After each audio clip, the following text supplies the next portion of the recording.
자, 이런 구도는 어떻습니까? 민주당 이제 고전에 관련된 얘기인데 다음 주제 제목이 문재인 소환론 확산이거든요. 사실 문재인 전 대통령은 잊혀지는 삶을 살겠다고 했습니다만 여러모로 좀 쉬워 보이지 않습니다. 지금 워낙 사실 앞서 그 기자회견 두 양당의 대표의 기자회견은 최근에 어떤 판세를 좀 고스란히 담고 있는 분위기를 담고 있다고 볼 수도 있는데 지금 보면 이재명 위원장이 이제 노무현 전 대통령 추도식에 앞서 비공개 오찬했던 걸 좀 그때 나왔던 대화를 공개하기도 했거든요. 이 같은 분위기는 어떻게 좀 읽을 수 있을까요? 네, 뭐 사실상 문재인 전 대통령이 선거 개입을 하고 나서신 그런 형국이더라고요. 그것도 지금 민주당 후보들에게 아주 힘을 팍팍 실어주는 그런 행보를 이제 보이셨어요. 이건 명백한 네. 정치적 행보죠. 이런 사진 자체가 정치적 메시지 아니겠습니까? 네, 그때 한 얘기가 쓸 때 있을지 모르니 찍자라는 표현이었어요. 네, 계속 얘기해 주시죠. 뭐 쓸 때 벌써 사용하고 있지 않습니까? 네. 그런 뭐 당연히 이제 사용할 거를 전제로 해서 이제 저런 사진을 이제 찍은 이제 그런 건데 정치를 떠나시겠다라고 말씀하신 분께서 왜 저런 행보를 보이는지 일단 납득이 가지 않고 과연 저게 정말로 효과가 있을까? 아니면 오히려 역효과가 날까? 이 부분을 좀 생각해 보면 제가 보기에는 역효과가 날 가능성이 오히려 더 높다라고 저는 생각을 해요. 역효과. 예. 지금 민주당이 지방선거가 아무래도 좀 어려울 것 같고 윤석열 대통령 임기 초반에 그래도 국정수행 지지율이 좀 오를 거라고 전제했을 때 네. 지방선거가 좀 쉽지는 않을 거다. 자, 그래서 사실은 그 소환한 카드가 이재명 카드 아닙니까? 그죠?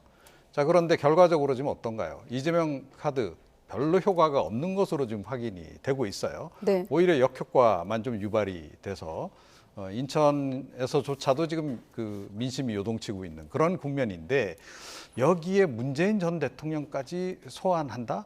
이게 과연 보탬이 될까 하는 거예요. 그러니까 과거의 권위에 어찌됐건 의존해서 뭘 해보겠다라는 이제 그런 그 생각인데 뭐 이제 기준은 역시 지지율이겠죠. 그러니까 문재인 전 대통령이 마지막에 임기 말 국정수행 지지율이 그래도 역대 대통령 중에서는 가장 높았기 때문에 그것이라도 좀 활용을 해보겠다. 이런 이제 의도로 이제 읽히는데 그렇다고 해서 그 지지율이 50%, 60%는 아니었다라는 거죠. 예.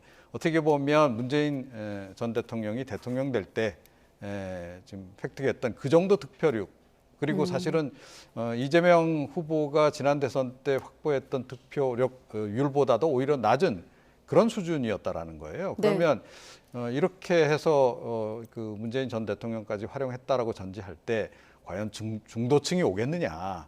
오히려 제가 보기에는 중도층이 떠나갈 가능성이 더 높지 않나 이렇게 생각합니다. 네, 저는 일단 문재인 대통령이 이제 뭐 전직 대통령 중에 임기 말에 가장 높은 이제 그런 지지율을 보는 대통령 중에 한 분 아니겠습니까? 그런 점에서 본다고 하면 지지층 결집을 위해서 할 수 있는 모든 방법을 동원할 수밖에 없다. 민주당 입장에서는. 그러니까 지금 지지층을 결집해야 돼요. 그러니까 중도도 물론 확장을 해요. 중도 확장보다 지금 먼저 발등에 떨어진 불은 결국 지지층을 잘 결집해서 지지층이 더 많은 사람이 투표장에 나와서 투표하도록 만들어야 돼요. 그러기 위해서는 문재인 전 대통령의 도움이 필요하다고 볼 수밖에 없죠. 그러니까 가용 가능한 모든 방법들을 동원할 수밖에 없는 구조다. 왜냐하면 지금 상황은 윤석열 대통령이 이제 취임한 지 얼마 되지도 않았고 한미 정상회담도 있었고 그다음에 이제 그러니까 새로 시작한 정부에 힘을 실어야 된다는 국민적 여론도 있고 이런 부분들을 다 넘어서 이기는 게 상당히 어려워요. 네. 그런 어려운 환경에서 싸우는 상황에서는 가능한 모든 자원을 다 동원할 수밖에 없는 상황이다. 그리고 문재인 대통령은 어쨌든 그 전체적으로 봤을 때 지지율이 높은 전직 대통령 중에 한 분이기 때문에 그분을 어쨌든 이제 선거에서 어느 정도 뭐 제 이런 표현이 말했지만 활용하는 것은 민주당 입장에서는 불가피한 선택일 수밖에 없다. 네. 그리고 그런 부분들이 지지층을 결집시키는 데 어느 정도 도움이 된다는 판단, 이런 판단들이 결국 뭐 사진을 찍는다든지 이런 행태로 나타나는 게 아닌가 이렇게 보여집니다. 네, 아까 자막에 윤건영 의원이 문 전 대통령이 정치에 일선 나서는 일이 없을 거라고 했거든요. 평론가님은 이 지금 행보를 정치라고 해석하시는 것 같은데 교수님은 어떻게 보십니까? 짧게 그러니까 여쭤보면. 정치라고는 보진 않습니다. 저는 개인적으로. 그러나 이제 사진을 찍는 걸 가지고 뭐 예컨대 선거에 영향을 미친다. 그럼 그렇게 볼 수 있죠, 충분히. 왜냐하면 선거에 나서는 분들은요, 뭐 전직 대통령, 현직 대통령 사진 찍어가지고 엄청나게 크게 막 프랜카드 걸잖아요. 결국 이제 그분이 갖고 있는 어떤 후광 효과를 얻겠다는 것인데, 그러면 정치에 본인이 나서지 않더라도 선거에 영향을 미칠 수 있는 요소를 작용할 수 있죠. 네. 자, 이번엔 여론조사 결과를 볼 텐데 어제 여론조사 관련해서 이재명 위원장이 한 얘기와 오늘 발언이 좀 톤이 다르거든요. 좀 저희가 비교를 해봤는데 어제는 지지율 급락이 자신이라고 예외는 아닌 것 같다라고 했는데 오늘은 좀 현장 반응이 다르다는 점 그리고 ARS 조사를 좀 언급을 했거든요. 자, 이 같은 발언은 어떻게 좀 해석하십니까? 더불어 오늘 100% 전화조사 결과를 내놓은 여론조사 결과까지 보여주시고요. 네. 네. 그러니까 더불어민주당 정당 지지율이 하락하니까 그게 여파가 나한테까지 미치고 있다. 어제 이제 그 얘기를 한 거죠. 이거는 뭐냐면 본인에게 붙일 수 있는 그 책임론, 그 불똥을 지금 피하기 위한 발언이 아니었나 이렇게 좀 생각을 해요. 네. 그런데 막상 그 발언을 해놓고 보니 좀 걱정이 됐겠죠. 그럼 지역 민심은 어떻게 이걸 좀 다독일 것인가. 그래서 이제 실제 현장 민심은 좀 내가 느끼기엔 좀 다르더라. 나에 대한 지지가 의외로 많더라. 이 얘기를 지금 하고 싶은 게 아닌가 이렇게 좀 생각이 들고요. 뭐 민심 누구도 알 수는 없습니다. 뭐 여론조사 결과라고 하는 것이 반드시 또 정확한 것도 아니기 때문에 결국 이제 투표 결과를 이제 보는 수밖에 없는데 그런데 한 가지 분명한 것은 이재명 후보 조금 전에 말씀드렸는데 이재명 후보를 이번에 그 개항에 출마시킨 민주당 지도부의 가장 큰 판단은 역시 지방선거에서 바람을 불러일으킬 수 있을 것이다라고 좀 보고 네. 그 활용 가치를 보고 사실은 이제 이 카드를 쓴 건데 그 효과는 나타나고 있지 않다.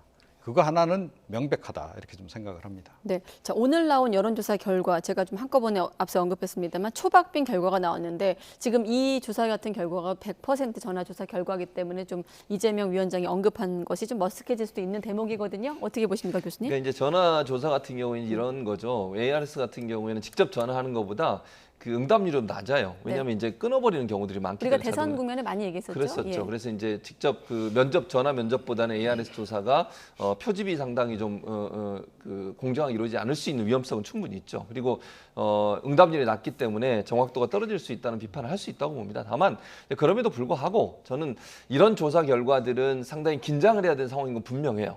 그러니까 선거 결과와 이 그 여론조사 결과가 다를 수 있다고 봅니다. 특히 대선이나 이런 전국 단위 선거보다는 지방선거는 더더욱 그럴 위험성은 있어요. 그건 충분히 감안하더라도 그럼에도 불구하고 어느 정도 뭐 격차가 좀 있으면 모르지만 네. 뭐 10% 20% 격차가 있다고 하면 그건 어느 정도 이해가 되지만 이렇게 거의 붙어 있는 그런 초접전 양상을 보이고 있잖아요. 이거는 이재명 후보가 긴장하셔야 되는 건 분명하고요. 네. ARS 여론조사는 뭐든 여론조사 결과에서 이런 경우가 나오는 것은 좀 더 개항에 집중해야 되는 상황인 건 분명히 보입니다. 저는 네. 뭐 선거에서 뭐 아직 저는 개인적으로 이재명 후보가 당선될 가능성이 높다고 보지만 그럼에도 불구하고 안이하게 대처하면 안 된다. 이런 상황을 긴장감 있게 대처하고 그리고 이제 마지막에 오늘 했던 얘기는 저는 이렇게 이해해요.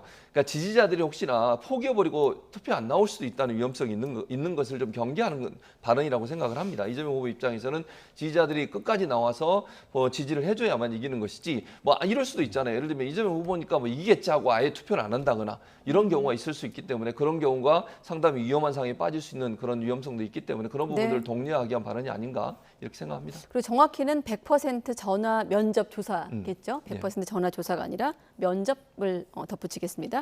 자, 선거 얘기 하나만 더 하면 자, 최대 격전지 물론 여론조사 결과도 지금 초박빙으로 나오고 있는 곳인데 경기지사 자리 놓고 두 후보가 네거티브 공방으로 이어가고 있습니다. 특히나 토론회에서 난타전이 벌어졌거든요. 시간 관계상 저희가 녹취를 2개를 한꺼번에 들어보도록 하겠습니다. 거액의 후원금을 21년에 10월에 내신 분인데요. 대장동의 김만배 100억 원이 이 회사에 흘러들어가서 이재명 후보의 변호사비 대납에 쓴 게 아니라는 의혹까지 받고 있는데요. 김동연 후보께 그 회장의 1,000만 원, 그리고 비서실장 격의 1,000만 원, 2천만 원의 거액의 후원금이 입금이 됐습니다. 혹 단일화 대가로 들어간 것이 아닌지. 내신 분들 누군지도 모르는 분들입니다. 그리고 작년 10월 달 일이고 이재명 후보와의 연대는 금년 2월 달에 한 것입니다. 검사가 공채 과정 A 추천을 인하여 내에 있습니다. 시댁 쪽에서 책임다는 부탁을 받았습니다. 이런 이야기를 했습니다. 그러면서 1차에 합격을 했습니다. 그 당시에 민주당 정권이었습니다. 그리고 저는 전 정부에 있던 사람이었고요. 아마 수사가 저를 가만 놔두지 않았을 겁니다. 네, 초접전 양상인 두 후보가 네거티브 전면전에 나선 건데 요약을 해보면 한쪽에선 그러니까 이제 김은혜 후보는 고액 후원금으로 또 김동연 후보는 취업 청탁 의혹으로 서로를 공격하고 있거든요. 어제 패널들께서는 토론회가 특별히 영향이 없을 거라고 하셨는데 토론회가 끝난 시점에서 두 분께서 어떻게 평가하십니까? 볼썽사납다.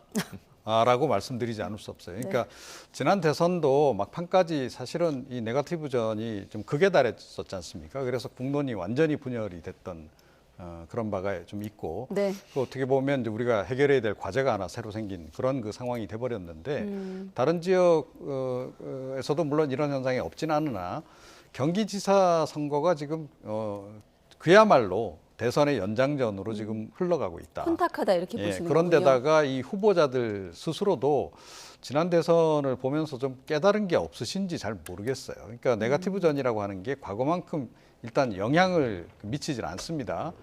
그 부분에 대한 좀 자각이 좀 부족하지 않나 이런 생각도 좀 들고 그리고 특히 김동연 후보는 좀 실망스러워요. 왜냐하면 김동연 후보의 최대 강점이라고 한다면 역시 정책 전문가 아니겠습니까? 행정 전문가이기도 하고 그러면 그 비교 우위 요소를 충분히 보여줌으로 해서 김은혜 후보보다 내가 더 적합하다라는 것을 알릴 수가 있는 그런 그 상황인데 왜 그런 것보다 이런 그 네거티브전에 집중하려고 하는 것인지 조금 납득이 안 갑니다. 김동연 후보를 말씀하니 저는 김은혜 후보를 말씀 안 드릴 수가 없네요. 김은혜 후보 같은 경우는 지금 이 취업 청탁 문제와 관련해서 몇 번 말을 바꾸신 게 있어요. 그러니까 처음에는 뭐 전혀 관여 안 했다 이렇게 얘기했다가 추천을 했다 이렇게 바뀌었고 왜냐하면 이제 증거가 나왔으니까요. 본인이 추천했다는 명시적인 검찰 조사 결과가 나왔고 물론 그 사람이 결국은 취업이 안 됐습니다. 안 됐지만 1차 서류 점사 면접인가 1차 면접에서 불합격에서 합격으로 바뀐 건 거기 서류에 나와 있어요. 네. 이제 본인은 추천하면서 그렇게 얘기했다고 하시더라고요. 이 사람이 자격이 되면 뽑고 자격이 안 되면 뽑지 마라.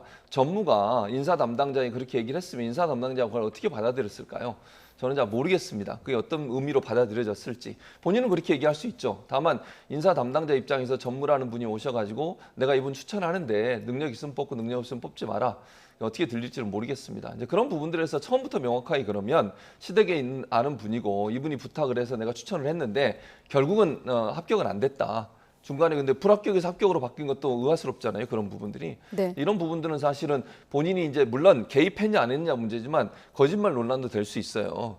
그러니까 왜냐하면 본인이 처음부터 그걸 다 얘기하셨으면 문제가 없었는데 검찰의 수사 결과나 판결문이 나온 뒤에 또 말을 바꾸시는 바람에 과연 진실성이 있느냐 하는 부분에 의혹이 생길 수 있는 부분이어서 네. 이 부분은 김은혜 후보가 여러 가지로 불리하게 작용할 수 있는 요소로 작용할 거라고 생각합니다.